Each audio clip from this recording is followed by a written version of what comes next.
Halo teman-teman semua, bagaimana kabarnya? Semoga semuanya dalam keadaan yang sehat ya. Jadi, di video kali ini, kami dari kelompok 4 akan menjelaskan mengenai hubungan klinometer pada penerapan teori trigonometri. Sebelum masuk ke materinya, mari kita kenalan dulu yuk sama masing-masing dari anggota kami kelompok 4. Pertama, ada Fatih Akmal Al-Katani. Tugas utamanya yaitu sebagai kameramen dan juga editor video. Selain itu, dia juga ikut berpartisipasi dalam pembuatan alat klinometer dan juga berpartisipasi dalam penghitungan objek. Kedua, ada Joshua Herdianto. Tugas utamanya adalah sebagai pengukur atau orang yang mengukur objek menggunakan klinometer. Selain itu, dia juga ikut berpartisipasi dalam pembuatan alat klinometer dan penghitungan objek. Ketiga, ada Mutia Zahra Putri Salsabila. Tugas utamanya adalah menghitung hasil pengukuran objek menggunakan teori trigonometri. Selain itu, dia juga ikut berpartisipasi dalam pembuatan alat klinometer dan pengukuran objek. Keempat, ada Nisrina Zakia Hasna. Tugas utamanya sama seperti Mutia, yaitu menghitung hasil pengukuran objek menggunakan teori trigonometri. Selain itu, dia juga ikut berpartisipasi dalam pembuatan alat klinometer, pengukuran objek, dan yang membuat PPT sebagai media untuk menjelaskan materi kami. Nah, gimana? Udah kenal sama semua anggota kelompoknya? Kalau gitu kita langsung masuk ke materinya ya. Pertama, kita lihat dulu yuk cara membuat klinometer.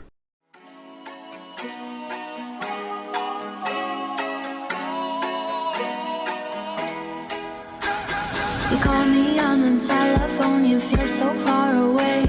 You tell me to come over, there's some games you wanna play. I'm walking to your house, nobody's home, just me and you and me alone. We're just playing hide and seek, it's getting hard to breathe under the sheets with you.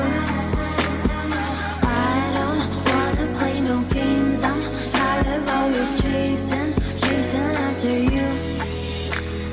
I don't give a fuck about you anyways.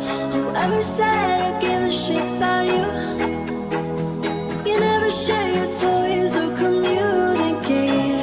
I guess I'm just a play date to you.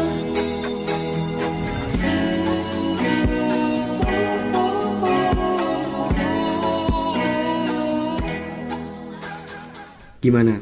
Sekarang kalian udah tahu kan gimana cara membuat klinometer? Selanjutnya kita masuk ke penghitungan objek. Objek yang akan kami hitung adalah salah satu bangunan SMAN 1 Majalengka. Kami akan menghitung tinggi lantai 2 dari bangunan tersebut. Kita langsung lihat saja yuk bagaimana proses pengukurannya.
Nah, setelah melakukan pengukuran, kita bisa membuat sketsa dari objek yang telah diukur, dan ini dia sketsa yang telah dibuat.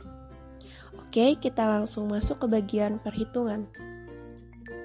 Pertama, kita hitung terlebih dahulu tinggi EC. Diketahui segitiga ACE siku di C. Di sini kita menggunakan salah satu rumus dari trigonometri, yaitu tan alfa sama dengan depan per samping. Dilihat dari segitiga tersebut, jadi tan 10 derajat sama dengan EC per AB plus BC. Lalu tan 10 derajat sama dengan EC per 12 plus X. Jadi di sini kita menemukan persamaan yang pertama. Lalu diketahui segitiga BCE siku di C. dengan diketahui sudutnya 16 derajat. Jadi, apabila dimasukkan ke rumus tan, jadi tan 16 derajat sama dengan EC per BC, tan 16 derajat sama dengan EC per X. Lalu tan 16 derajat kita pindahkan ke ruas kanan, dan yang X kita pindahkan ke ruas kiri. Jadi, X sama dengan EC per tan 16 derajat. Lalu di sini kita menemukan persamaan yang kedua. Setelah kita menemukan persamaan yang pertama dan yang kedua, kita bisa langsung substitusikan saja. Jadi, tan 10 derajat sama dengan EC per 12 ditambah X. Lalu kita bisa masukkan X yang ini ke X yang sini. Jadi, tan 10 derajat sama dengan EC per 12 ditambah EC per tan 16 derajat. Lalu, yang 12 ditambah EC per tan 16 derajat ini kita pindahkan ke ruas kiri. Jadi, 12 ditambah EC per tan 16 derajat dikali tan 10 derajat sama dengan EC. Lalu kita distribusikan ke tan 10 derajat. Jadi, 12 tan 10 derajat ditambah EC tan 10 derajat per tan 16 derajat sama dengan EC. Lalu karena di sini ada EC dan di sini juga ada EC, agar kita bisa mengetahui tinggi EC, lalu kita pindahkan ke ruas kanan. Jadi 12 tan 10 derajat sama dengan EC dikurangi EC tan 10 derajat per tan 16 derajat. Jadi 12 tan 10 derajat sama dengan EC dikali 1 dikurangi tan 10 derajat per tan 16 derajat. Lalu 1 dikurangi tan 10 derajat per tan 16 derajat ini kita pindahkan ke ruas kiri. Jadi 12 tan 10 derajat per 1 dikurangi tan 10 derajat per tan 16 derajat sama dengan EC. Lalu kita samakan penyebutnya antara 1 dikurangi tan 10 derajat ini. Jadi 12 tan 10 derajat per tan 16 derajat dikurangi tan 10 derajat per tan 16 derajat sama dengan EC. Nah, tan 16 derajat ini kita pindahkan ke atas. Jadi 12 tan 10 derajat dikali tan 16 derajat per tan 16 derajat dikurangi tan 10 derajat sama dengan EC. Lalu kita bisa hitung menggunakan kalkulator. 12 tan 10 derajat ini hasilnya itu 2,1159, tan 16 derajat itu 0,2867, dan tan 10 derajat itu 0,1763. Lalu kita masukkan ke persamaan ini. Jadi 2,1159 dikali 0,2867 per 0,2867 dikurangi 0,1763 sama dengan EC. Lalu telah ditemukan bahwa hasilnya 5,4945. Jadi dapat kita ketahui bahwa tinggi EC itu adalah 5,4945.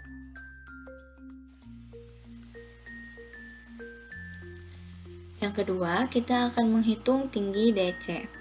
Jadi diketahui segitiga ACD siku di C dengan sudut 5 derajat. Kita masukkan ke rumus yang tan. Jadi tan 5 derajat sama dengan DC per AB tambah BC. Tan 5 derajat sama dengan DC per 12 tambah X. Dan kita telah menemukan persamaan yang pertama. Lalu diketahui segitiga BCD siku di C dengan sudut di B sebesar 10 derajat, kita masukkan ke rumus tan, jadi tan 10 derajat sama dengan DC per BC. Tan 10 derajat sama dengan DC per X, dan X kita pindahkan ke ruas kiri, dan tan 10 derajat kita pindahkan ke ruas kanan untuk mencari nilai X. Jadi X sama dengan DC per tan 10 derajat. Dan kita telah menemukan persamaan yang kedua. Setelah kita menemukan persamaan yang ke-1 dan persamaan yang kedua, kita bisa langsung substitusikan.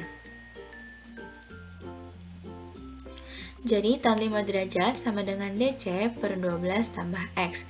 Nah, X di sini kita masukkan ke sini. Jadi tan 5 derajat sama dengan DC per 12 tambah DC per tan 10 derajat. Yang ini kita pindahkan ke ruas kiri.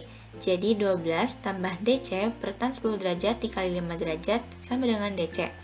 Lalu kita distribusikan, jadi 12 tan 5 derajat ditambah DC tan 5 derajat per tan 10 derajat sama dengan DC. Lalu yang ini kita pindahkan ke ruas kanan karena ada DC-nya. Jadi 12 tan 5 derajat sama dengan DC dikurangi DC tan 5 derajat per tan 10 derajat. Lalu DC-nya kita keluarin, jadi 12 tan 5 derajat sama dengan DC dikali 1 dikurangi tan 5 derajat per tan 10 derajat. Nah, yang ini kita pindahkan ke ruas kiri. Jadi 12 tan 5 derajat per 1 dikurangi tan 5 derajat per tan 10 derajat sama dengan DC.